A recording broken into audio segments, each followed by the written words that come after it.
اور ابراہیم علیہ السلام نے واجہ میں یہ بھی فرمایا کہ تم نے جو خدا کو چھوڑ کر بتوں کی معبود تجویز کر رکھا ہے نبی، یہ تمہارے باہم دنیا کے تعلقات کی وجہ سے ہے، پھر قیامت میں تمہارا یہ حال ہوگا کہ تم میں ایک دوسرے کا مخالف ہو جائیں گے۔ یہ آیت کو دوبارہ پڑھتا ہوں۔ ابراہیم علیہ السلام نے واجہ میں بڑی اونچی آواز میں فرمایا کہ تم نے جو خدا کو چھوڑ کر بتوں کو عبادت کرتے، معبود تجویز کر رکھا ہے، عبادت کر رہے ہو بتوں کو، بس یہ تمہارے باہم دنیا کے تعلقات کی وجہ سے، یعنی میرا باپ نے کیا تھا، میرا دادا نے کیا تھا، میرا پردادا نے کیا تھا، اس لیے میں کر رہا ہوں، اس طریقے سے رشتہ نہیں بنا لینا۔ پھر قیامت میں تمہاری یہ حال ہوگا کہ تم ایک دوسرے کے مخالفت ہو جائیں گے قیامت کے دن، اور ایک دوسرے پر لعنت کریں گا، اور اگر تم اس بت پرستی سے باز نہ ہوگے تو تمہارا ٹھکانہ دوزخ ہوگا، یعنی شرک کرنے والوں کا گناہ کا وجہ سے وہ جہنمی ہوگا، اور تمہارا کوئی حمایت نہ ہوگی، وہاں پر تم کو کوئی بچاؤ نہیں ہوگا۔ سو اتنے واضح بندی پر بھی ان کی قوم نے نہ مانا، صرف لوط علیہ السلام نے ان کی تصدیق فرمائی۔ ان کی قوم میں کسی نے بھی ایمان نہیں لایا، صرف ایک لوط علیہ السلام نے ایمان لائے تھے، ان کو اللہ تعالیٰ نے پیغمبری دیا تھا۔ اور ابراہیم علیہ السلام نے فرمایا کہ میں اپنے پروردگار کی بتلائی ہوئی جگہ کی طرف ترک وطن کر کے چلا جاؤں گا، اللہ تعالیٰ نے جو حکم دیا ہے اس حکم کے مافک اس سرزمین کی طرف میں چلے جاؤں گا بول کے ابراہیم علیہ السلام نکل گئے۔ بے شک وہاں زبردست حکمت والا ہے، اللہ تعالیٰ کون ہے؟ زبردست ہے، حکمت والا ہے، انہ هو العزیز الحکیم۔ اور ہم نے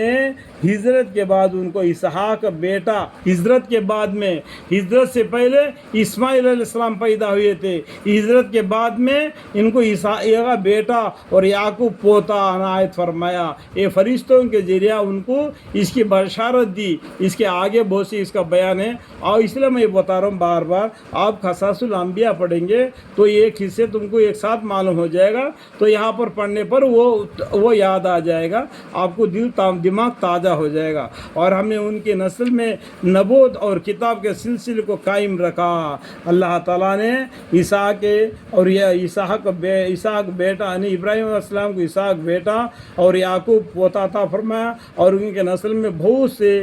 پیغمبروں کو بنایا اور کتابیں بھی قائم فرمائی، یعنی اور ہم نے ان کے نسل میں نبوت اور کتابیں کے سلسلہ کو قائم رکھا، اور ہم نے ان کا ان کو دنیا میں بھی دیا، اور آخرت میں بھی بڑے درجے کے نیک بندوں میں ہوں گے۔ دیکھو یہاں پر کیا ہوتا ہے، اسماعیل علیہ السلام کا ایک قوم، ایک طریقہ، یعنی جو ابراہیم علیہ السلام ہے ان کی جو دو بیویاں ہیں، وہ اس میں اسماعیل علیہ السلام کی بیوی حاجرہ اور اسحاق علیہ السلام، اسماعیل علیہ السلام کی ماں حاجرہ رضی اللہ عنہا، اور اسحاق علیہ السلام کی ماں سارہ رضی اللہ عنہا،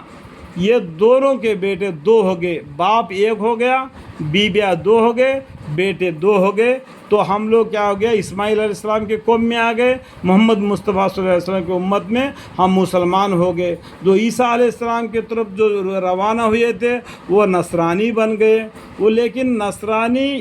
اور مسلمان اور یہودی یہ کہیں بھی نہیں، سب اللہ ہے، سب اللہ کے بندے ہیں، سب مسلمان ہیں، لیکن ان لوگوں نے شرک کر کے مبتلا عذاب بن گئے۔ جیسا کہ نصرانی لوگ عیسیٰ علیہ السلام کو خدا کا بیٹا ٹھہراتے ہیں، اور یہودی لوگ اور عزیر علیہ السلام کو خدا اور خدا کا بیٹا ٹھہراتے ہیں۔ یہ کافر لوگ، یعنی یہ کافر لوگ خدا کو چھوڑ کر بتوں کی عبادت کر کے شرک میں مبتلا ہے۔ جو یہ مشرک لوگ نہ کبھی مسلمان ہوتے، کبھی اور قوم کے طرف ہوتے، نہ ادھر کے نہ ادھر کے، اس طریقے سے مشرک مشرک لوگ